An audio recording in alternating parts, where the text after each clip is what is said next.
Hey everybody, Daniel here. Part 4, the final part of the card show recap. This card show took place on August 19th, 2023 at La Quinta Inn and Suites in Phoenix, Arizona. It's a monthly show. Try and go to every month if I can. I've done 3 recap videos prior to this. Each one was purchases from a different dealer. So I made 4 different purchases from 4 different dealers. Today it's this one, which is just 2 cards. This card was a 50-cent pickup that I shared in the last video that I wanted to do an update on. So this is an early Fleer set, baseball greats. I already had a full page in my Fleer binder for this particular Fleer set. So my next look as far as where the card can go, I thought, well, maybe I need him in my Hall of Famers binder. So I have this Hall of Fame binder that when I put it together, I printed off a list of everybody that had been inducted into the Hall of Fame by year. So starting with the first class in 36, and then 37, 38, 39, and so forth. Okay, you can see how long ago I did this though. It's only up through 2012, and then I added 2013 and 2014, but I haven't even added beyond that. But I typically will try and put, again, a card of the player or individual inducted.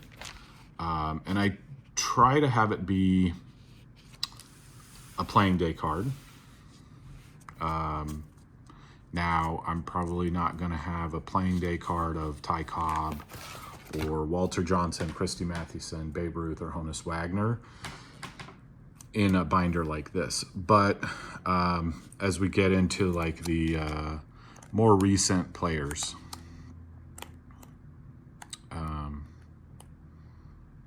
I try and do a playing day card. Anyways, I have a little card in here that will say the year and then list the player. I think it's alphabetical by last name. And so anyways, I'm just kind of working on that. Again, not very, I have a lot of projects, I have a lot of binders, I have a lot of things going on. But that's the great part of buying a card like this of Harry Heilmann, a Hall of Famer that, my initial thought was, oh, I'll see if I need it for the Fleer set. Nope, I don't. Okay, well, let's see if I need it for here. Obviously, this is not a playing day card, but it is an older card. You can see I have a Christy Mathewson from that same set, representative for the Christy Mathewson spot in this Hall of Fame binder. Okay, so Heilmann was put into the Hall of Fame in 1952. So we're gonna skip a few years ahead and see if, look at that. I did not have a Harry Heilmann card in here, so this is perfect. Again, it's not playing day, but it's, these cards are, 60 years old at this point. So Harry Heilmann will go right there. And great representative card because he spent most of his career with the Tigers. I think he only spent a couple of years with the Reds at the end. So love it. Love it, love it, love it. Again, a lot of these are empty because, they're players or individuals that played a long time ago. They all have cards. Yes, they all have cards. There's been several sets of, just all of the Hall of Famers. But, and it looks like, I don't even remember putting these in here. But Sweet Spot Classic partial set is in here, which again is probably mostly Hall of Famers, but this needs to find its way into a different binder.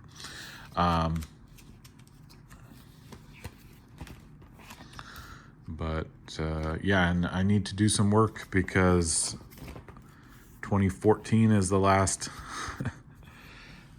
cards that are in here. Anyways, all right, this was a kind of a follow-up from the previous video, so let's get into the fourth and final purchase at that card show, which again is just 2 cards, the first of which being a Randy Johnson card. I'm not going to put this away right now because Randy Johnson is another one of those players that I put in TCDB, so I need to do that and then add this to the binder if I need it. I hope I need it, but if I don't, that's okay. This was a dime, and actually the dealer ended up just throwing it in, so I only paid for this one card here, which is a Sweet Spot Classic Signatures card of Wade Boggs, and it's numbered 9 of 15. So you're probably thinking, that's awesome, but it implies that it should be signed, and it's not. Well, it was signed, but it has faded. In person, you can kind of see where the signature was. And this is like a known issue with this particular Sweet Spot product, where the signatures would just fade.